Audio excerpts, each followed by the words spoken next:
Matt frickin' Gaetz.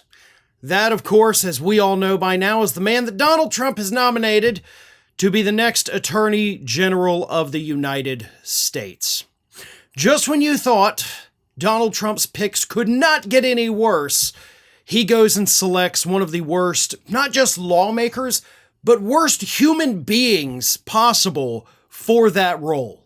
And there's a lot of different problems with Matt Gaetz serving as the Attorney General, and I'll go through all of them here. But the first one, like scandals aside, and I'll talk about those in a moment, just on the basis of the fact that this man has never tried a case, that alone should be disqualifying. Matt Gaetz has as much trial experience as I do. And I'm not a lawyer. But Matt Gaetz did not spend any meaningful time practicing law. He got his law degree, graduated from law school, and within a year became an elected official. Like, he only went to law school so he could use that to run for office. He's a career politician. Literally the thing that Trump tells us is horrible. That is what Matt Gaetz is. No real legal experience. Again, I've worked at a law firm for over 20 years. Matt Gaetz didn't even work at one for a full year. I do have more legal experience than Matt Gaetz. I am more qualified than him to serve in that position, and I still am not qualified to serve in that position. So just on,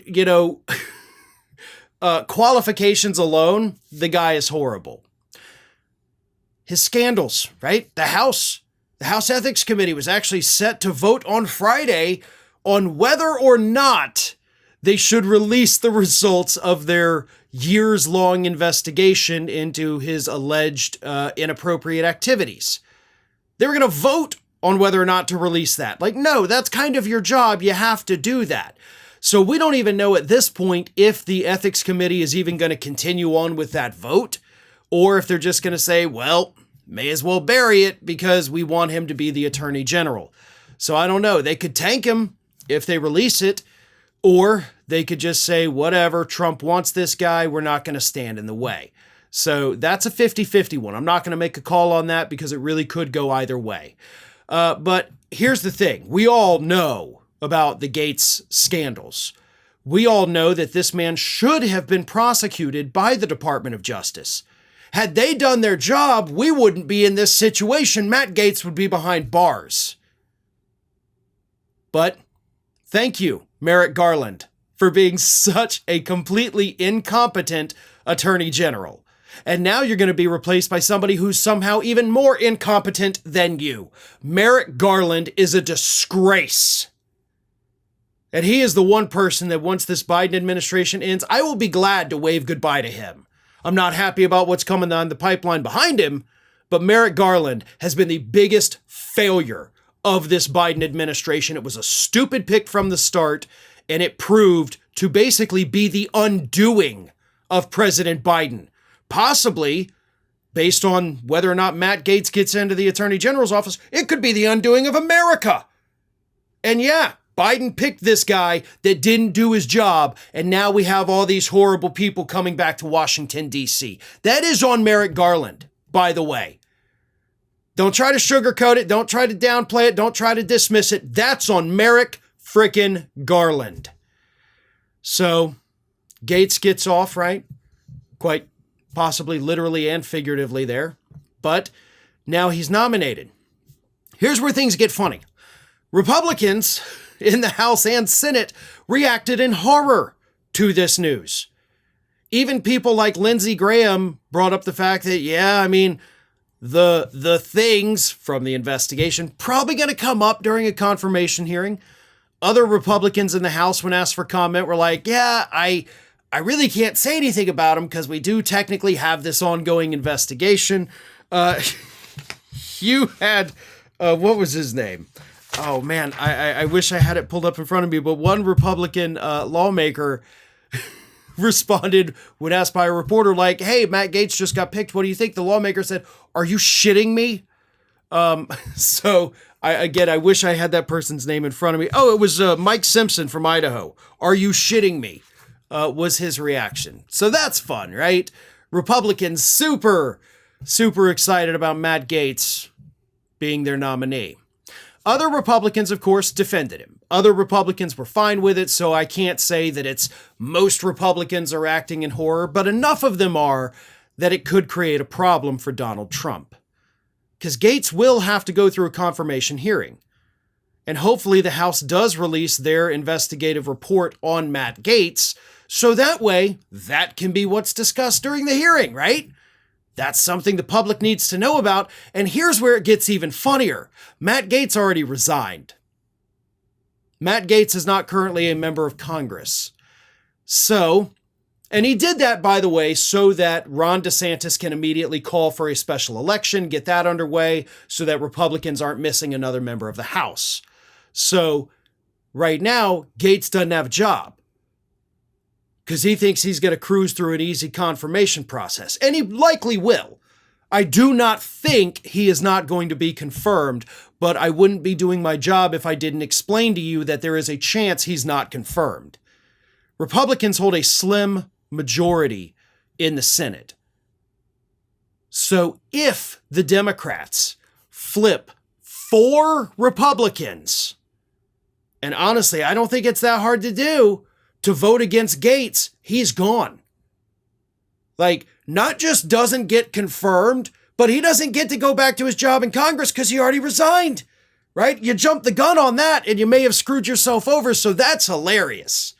And I would love to see that happen just because of the sheer humor in that situation. There's also speculation that Trump knows Gaetz will not get confirmed. And it is theorized among some folks on social media that maybe Gaetz is the sacrificial lamb. Trump knows that a lot of his appointees or, people that he wants in his cabinet, some of them are going to face hard times in the confirmation hearings. So Republicans who want to be on Trump's good side, they don't want to piss him off, they're going to be less inclined to vote against multiple people that Trump puts up for his cabinet, as opposed to voting down one and then saying, okay, well, we didn't let you have this one, so we will go ahead and vote in favor of this one, even though we don't like them. So Matt Gaetz may be the sacrificial lamb. And if he is, Gaetz clearly doesn't know that. But that does make sense to a degree, right? Like, Trump puts up these horrible people that he knows are going to struggle through confirmation, and he thinks, okay, well, what if I put up just this god-awful one? Republicans vote him down, and then I get so mad at them that they refuse to vote down any of the other people. So that is a real possibility. I do think it's a very plausible theory there. But either way, if Matt Gaetz gets into the Attorney General's office, it's game over for America. Game over. Trump is putting him there, either as the sacrificial lamb, or even if he gets through, great, because he'll do whatever Trump wants him to do. He'll go after Trump's political enemies. He has spent the last 4 years railing against Donald Trump's political enemies and pushing conspiracy theories about all these people that have gone after Trump. He will be the one to undo democracy. So I don't think it's an overstatement to say that if Matt Gaetz does get into that office, he could destroy this country in a heartbeat. And I think he would. So this is a very dangerous pick. It is a very stupid pick. But it might be the one pick that doesn't come through because Matt Gaetz is a generally well-hated individual on Capitol Hill. We have to wait and see what happens. One of today's video sponsors is Ground News. While this presidential election is one of the most pivotal in recent history, the outcome doesn't determine everything. The issues that plague our democracy, like disinformation and right-wing extremism, aren't disappearing with the next administration. It's essential we stay vigilant, informed, and critically engaged. So let's talk about Ground News. They're an independent, nonpartisan platform I'm working with because they're dedicated to exposing any hidden agenda influencing the news that you consume, like which way an outlet politically leans, how credible their reporting is, and who funds them. Use their browser extension, app, or website to instantly access every perspective reporting on any issue, compare coverage, and avoid being manipulated. Plus, my Vantage plan gets me access to features designed to expose opposing narratives circulating in left and right-wing media bubbles, plus my own blind spots too. I think it's critical to stay aware of more than just the headlines you agree with, because we know how easily Trump's lies spread and the impact it will continue to have for a very long time. So go to ground.news/ROF or scan my QR code for credible news you can trust and confidently share with others. My viewers get a massive discount on the same top-tier Vantage plan that I use. With everything at stake, we can't afford to not pay attention, so subscribe today. The fight for democracy doesn't stop after November 5th. It's just getting started.